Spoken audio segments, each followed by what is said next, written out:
True Blue Nation, Dodgers Report.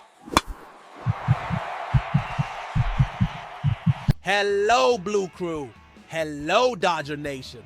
Welcome back to True Blue Nation, Dodgers Report, your channel for the hottest news and the deepest analysis on our beloved team. I'm your host, bringing you the inside scoop and the information that truly matters. Before we dive into what's brewing behind the scenes at Dodger Stadium, I need to ask you for something. If you love the Dodgers as much as I do and want to stay ahead of the news with insights you won't find anywhere else, please hit that subscribe button below. Turn on the notification bell so you don't miss a single update. Become part of our community, the True Blue Nation. Trust me, you won't want to be left out of what I'm about to break down. All right, let's get right to it. The MLB trade deadline on July 31st is approaching fast. And as usual, the Los Angeles Dodgers name is at the center of every important conversation. And frankly, it's an enviable position of power to be in. Let's be honest, this Dodgers team is a powerhouse. We have an offense that can rival any in the history of the game, a solid defense, and a pitching staff that, on paper, is the stuff championships are made of. However, perfection is a constant pursuit for an organization like ours. And Andrew Friedman and his front office are masters of identifying not just needs, but opportunities. They don't operate out of desperation. They operate with a strategic vision to dominate. And that's precisely why a very serious conversation is happening internally about a move that could not only bolster our roster for the stretch run, but also take a crucial piece off the chessboard for our rivals. The starting rotation has been a talking point all season, not for a lack of talent, but for an abundance of variables. We have elite names like Tyler Glasnow and Yoshinobu Yamamoto, who have been spectacular. We have the gradual return of our warrior, Walker Buehler, as he finds his ace form. And of course, we have the living legend Clayton Kershaw on his own recovery journey. Add in the talented young guns like Bobby Miller and Gavin Stone, and you have depth most teams can only dream of. But the key word here is variables. A World Series run is unforgiving of uncertainties. Injuries can happen, young pitchers can hit an innings wall. The pressure of October is a different animal. This is why the adage "you can never have too much pitching" is gospel for championship caliber teams. And this is where the name that's been circulating with increasing intensity in the Dodgers corridors of power comes in: Seth Lugo, right-handed pitcher for the Kansas City Royals. To some, the name Lugo might not generate the same immediate excitement as a blockbuster name, but that's where surface level analysis fails. Seth Lugo, a 2024 All-Star, represents exactly the kind of intelligent, high-impact acquisition that defines the Friedman era. He isn't just an arm, he's a stabilizer. At 35, he has reinvented himself from a versatile bullpen piece and spot starter into one of the most reliable and durable starters in the American League. As Zach Lutz of Just Baseball recently noted, and my sources confirm this view is shared within the Dodgers organization, he's not flashy, and the underlying numbers suggest regression, but his 2.67 ERA and his vast pitch arsenal should appeal to Los Angeles. Let's break that statement down. Not flashy means he isn't going to lead the league in strikeouts, but he knows how to pitch. He induces weak contact, gets ground balls, and most importantly, he eats innings. He will consistently give you 6 or 7 quality innings, which is pure gold in September and October, taking immense pressure off our bullpen. The mention of potential regression, which refers to metrics like FIP, fielding independent pitching, that might be a bit higher than his ERA, is a fair analysis.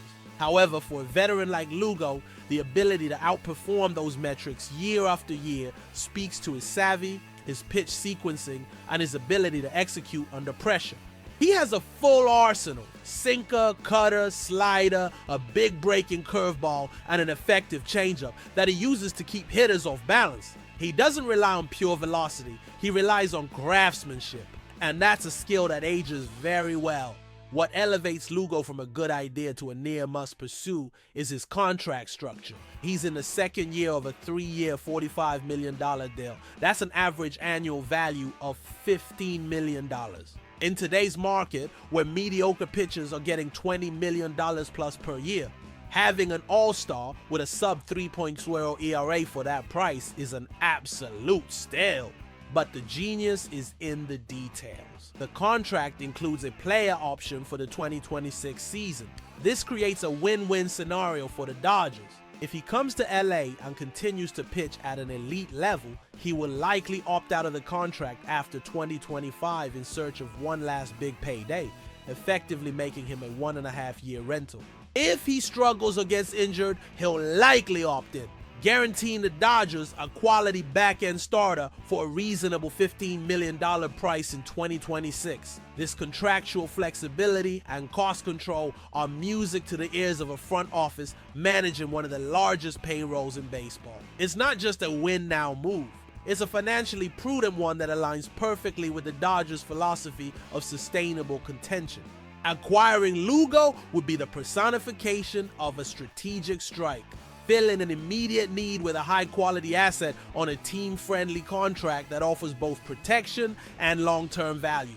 Now, let's flip the perspective and analyze the Kansas City Royals side of this equation, because their willingness to deal is the key that unlocks this entire scenario. The Royals find themselves in one of the toughest spots in baseball, the mediocrity of the middle. At 47-50, as mentioned in the report, they aren't completely out of the wild card race, but their chances are slim at best. The question their front office faces is a classic dilemma. Do they push their chips in, perhaps even become modest buyers, and try for an improbable playoff run? Or do they face reality, cash in on the peak value of their best assets, and retool for a stronger future? The cold, hard logic of baseball points to the latter. Keeping Seth Lugo and still missing the playoffs would be a significant miscalculation. Even worse would be watching him walk in free agency after the 2025 season should he exercise his opt-out, receiving nothing in return but a potential compensatory draft pick. The Dodgers know this. Andrew Friedman is a master of identifying and exploiting this type of organizational crossroads. He understands the pressure a mid-market team is under to maximize the return on its talent. This brings us to the million-dollar, or rather multi-prospect question. What would it cost to bring Lugo to Los Angeles? The report correctly states that Kansas City won't sell him for cheap. And that's true. Because of his team-friendly contract and all-star status, the price will be substantial. However, we are not talking about a farm-depleting package. The Royals are not in a position to demand a prospect of the caliber of a Dalton Rushing or an Andy Pages, who is already contributing at the major league level. The package I'm hearing discussed, and one that would make sense for both sides, would be centered around high-quality talent that is close to big league ready. Think of a pitcher with rotation potential and a position player with a high ceiling. Names that fit this mold in our system could include a pitcher like River Ryan, who has electric stuff and is on the doorstep of the MLB, or Nick Frasso, if he's fully healthy and showing his prior form. You pair an arm like that with a high upside, further away position player like outfielder Josue de Paula, who has one of the purest swings in our system. For the Royals, this type of package is immensely appealing. They would get a pitcher who could slot into their rotation as early as next year, Ryan Frasso, and an elite young talent, de Paula, to build around. It's a return that gives them both immediate impact and a brighter future, which is far more valuable than a long-shot chance at playing a single wildcard game. Let's visualize the immediate impact on the Dodgers roster. Imagine Dave Roberts filling out the lineup card in a playoff game. Game 1, Tyler Glasnow. Game 2, Yoshinobu Yamamoto. Game 3, Walker Buehler. Game 4, Seth Lugo. That is, without question, the best and deepest starting rotation in baseball. Instantly, the pressure on everyone is lessened. It pushes an incredibly talented arm like Bobby Miller or Gavin Stone into a fifth starter role or a multi-inning weapon out of the bullpen, a role in which they could absolutely dominate. It gives Clayton Kershaw all the time in the world to recover at his own pace, allowing him to be a luxury weapon in October rather than a desperate necessity. Lugo's durability, his ability to go deep into games, would have a ripple effect on our entire bullpen. Fewer high-leverage innings for our relievers down the stretch means fresher, more effective arms when the games matter most. Furthermore, this move doesn't happen in a vacuum. Every contending team in the National League, the Phillies, the Braves, and in the American League is desperately looking for starting pitching. By acquiring Lugo, the Dodgers would not only be strengthening themselves, they would be actively preventing a direct rival from filling their biggest need. It's a masterstroke of a chess move, taking the best non-rental pitching option off the board and forcing competitors to overpay for inferior options. So to summarize, the Dodgers have an opportunity to acquire an all-star pitcher, Seth Lugo, who isn't just a short-term rental, but a controllable piece on an extremely team-friendly contract. He fills the team's biggest potential need, starting rotation depth, and would solidify the team's status as the absolute World Series favorite. The cost will be quality prospects, but likely not the top untouchable names in our farm system, and it's a move that also weakens the market for our rivals. It's a smart, aggressive, and strategic play that has Andrew Friedman's fingerprints all over it. But now I want to hear from you, Blue Crew. What do you think of this proposal? Is it worth giving up young talent for Seth Lugo to secure another championship banner in Chavez Ravine? What package of prospects would you consider fair to get this deal done? Drop your comments below. I read every single one, and I want to know what Dodger Nation is thinking. I'll keep working my sources and will bring you the latest as soon as it breaks. To make sure you don't miss anything, ensure you are subscribed to True Blue Nation, Dodgers Report. This is where you get the news first. I'm your host, and I'll see you in the next video.